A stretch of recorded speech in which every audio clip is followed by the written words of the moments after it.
Once upon a time, there was a story told, a memory of our people, so often of old, with a start so promising we often recall, but sadly the ending, no guarantee of all. Thinking of happily ever after, a myth or just a dream, that life will bring us joy and love, or so it would seem, but no matter the ending, our memories will stay. So cherish the stories, and so let us pray.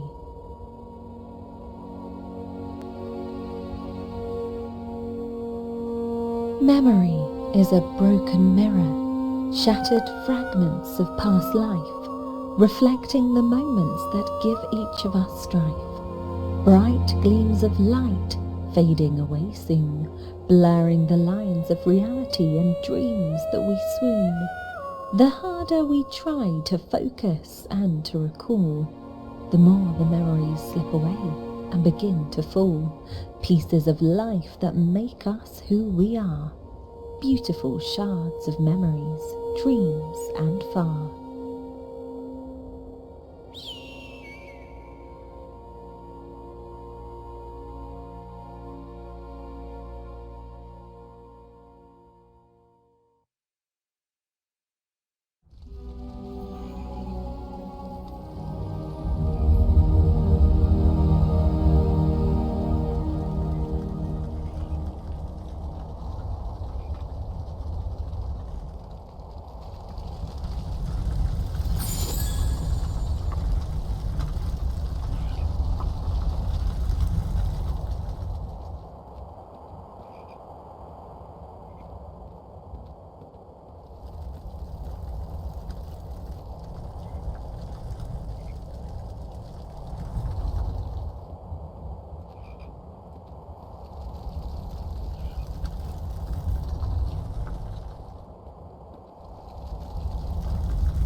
Last night I had a dream of an unknown wizard, quite strange. He spoke in a language I'd never heard before, a single word that changed. He said that I had been chosen, and in the same breath cursed. He said, "Lula, you must retrieve the genie of your people. That is your task first." Because of my resilience and sight, I'd been blessed. The wizard said, "Go now, you must pass the test."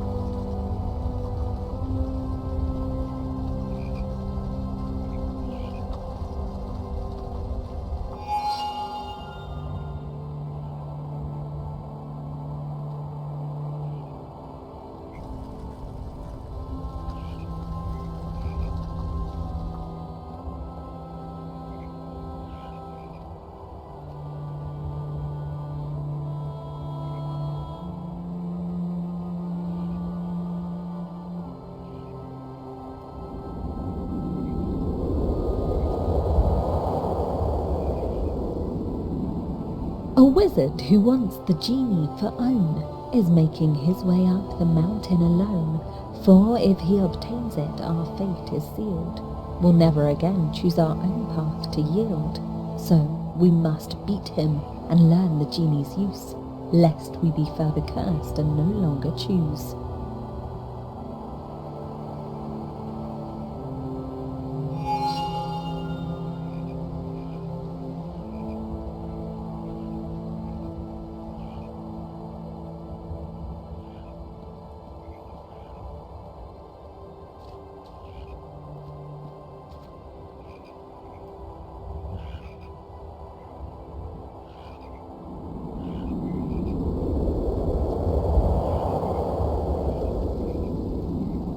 I felt a call to go. I had to answer it. So I set off. I could not linger a bit. Though the path may be long and the journey hard, I had no fear, for I knew I'd go far. Though I may walk alone, I knew I was not, for my guide unseen was never forgot. I knew I had a mission, a task I must do, and I knew it was my own, only I could pull through. The sun rose slowly, and the sky did light. I had to embark on a journey of might. To the mountain of fire I had to go, to complete this task that only so.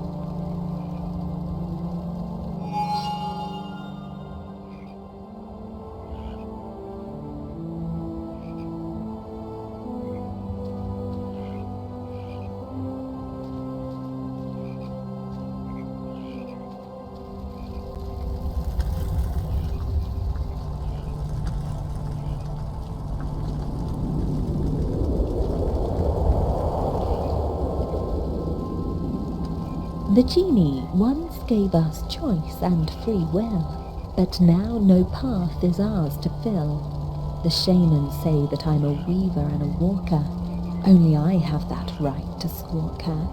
We have hunters and fishers, collectors and keepers. In this village we are all equal seekers, but I have been blessed with a special fate. The shamans have granted me a different path to take.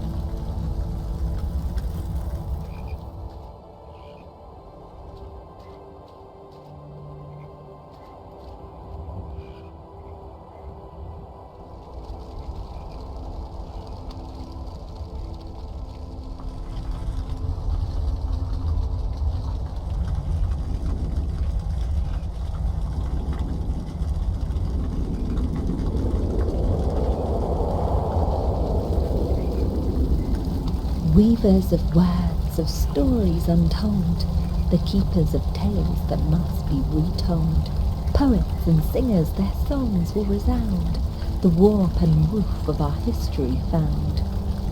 Walkers of paths, the wanderers and dreamers, asking of questions, no fear of the unknown, searching for answers and seeking the light to brighten the corners of our minds so bright. No one has ever come back to the village. No one has ever looked back again. The weavers and walkers have gone far away. The stories and answers they'll never betray.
I remember my mother.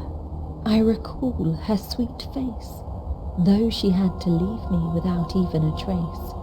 She was determined to find a way to break the spell. The genie's return was the only thing that could help. She was certain she was a weaver, not a walker that day, But the shamans had spoken and she had no say, so she left me in sorrow, her dreams unfulfilled. And I have dreamt of her ever since, and the village she left still.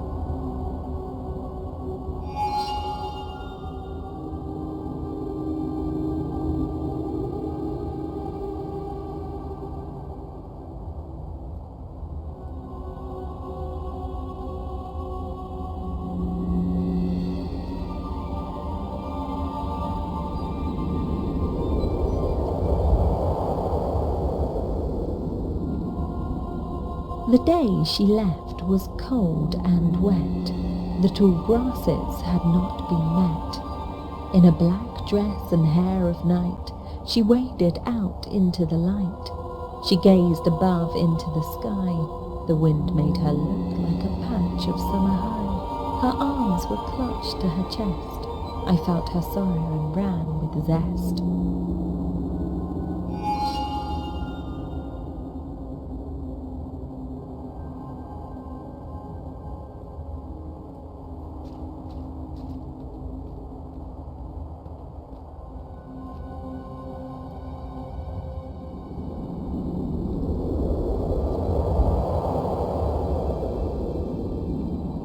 As I watched her go, I thought of tears and the words that we would never share, of a life that could have been, but was never meant to be there. The rain kept falling all around, but I was standing still in time, for I knew in my heart the longest goodbye was mine.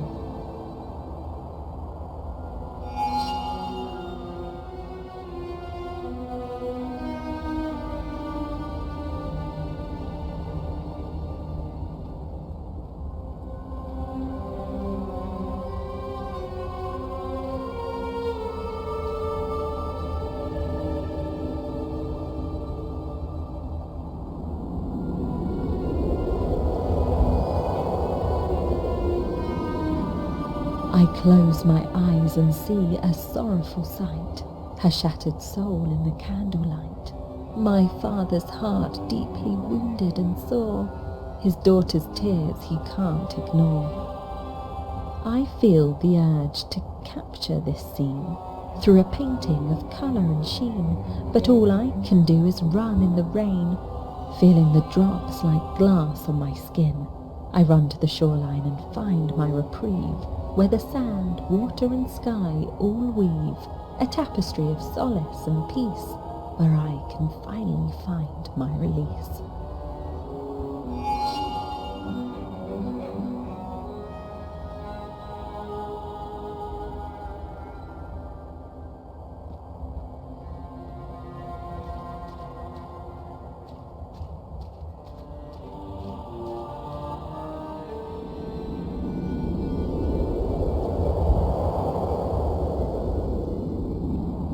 For 10 long winters I've delved in my mind. Is life just a long goodbye? A bright spark of imperfection in a sea of nothing sublime? For this reason the shamans called her a walker, not a weaver of fate, for she had no answers, only questions, a journey of faith to take. A journey to find the genie, to fill her heart's cracked vessel, a path of mystery and wonder, an answer she must unravel.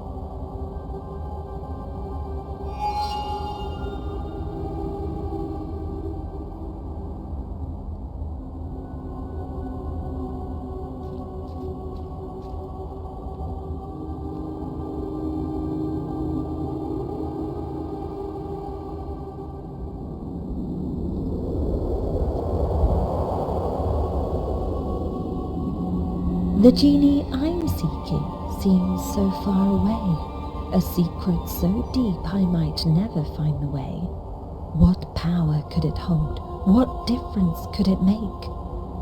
Could it harbour the freedom it seems I must take? I worry I'm wrong, I worry I'm lost, but I'll keep on searching no matter the cost. The answer's so close yet so far away, I'm searching for the genie. Here I will stay.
Rafiso and I were two of a kind. Our friendship was strong and our blissful love blind. We'd meet in the fields where the sky was so blue and run until dusk with no shoes on view. We'd return home for supper with feet quite a mess, and we knew that our friendship would stand the test. As we grew, our affections grew ever more strong. Our love for each other would last oh so long. We'd found our true halves, our one and only soul, the kind of love that would never grow old.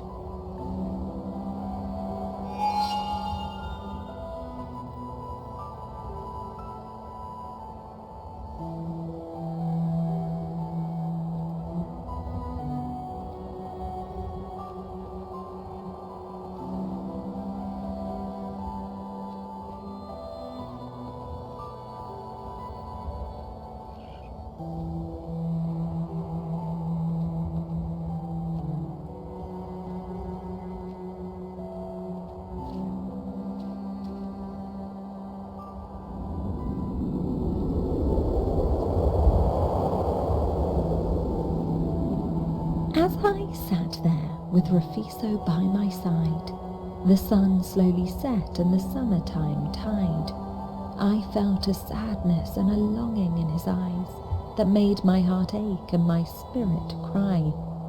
He held my hand and we watched the light. His face was solemn, his words so slight. He looked at me and kissed me on my head and said, "I have to go," my heart filled with dread.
My heart was overwhelmed with sorrow. As he said goodbye and made his way, I asked if he knew he'd be alone tomorrow. He said it was the only life he could not delay.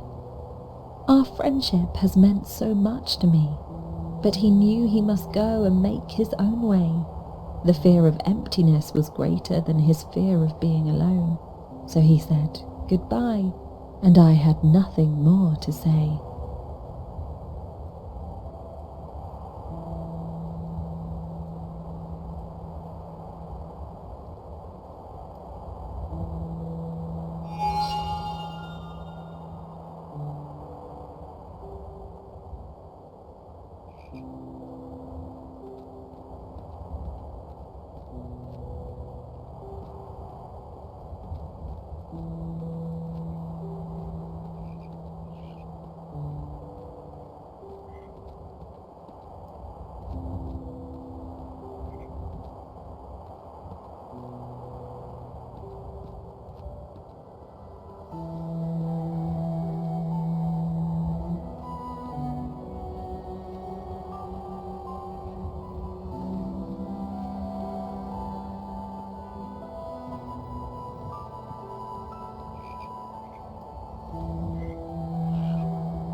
The soft caress of your words and deeds, naught can compare to your silence and lack of being. The jovial tones that filled the air as we lay upon the mossy ground, a flower placed in my hair. You admired your handiwork so fair, your platitudes so sweet, yet knowing that my love you'd never meet. Forever, you said, your breath upon my cheek, lying there in a bed of blooms so meek.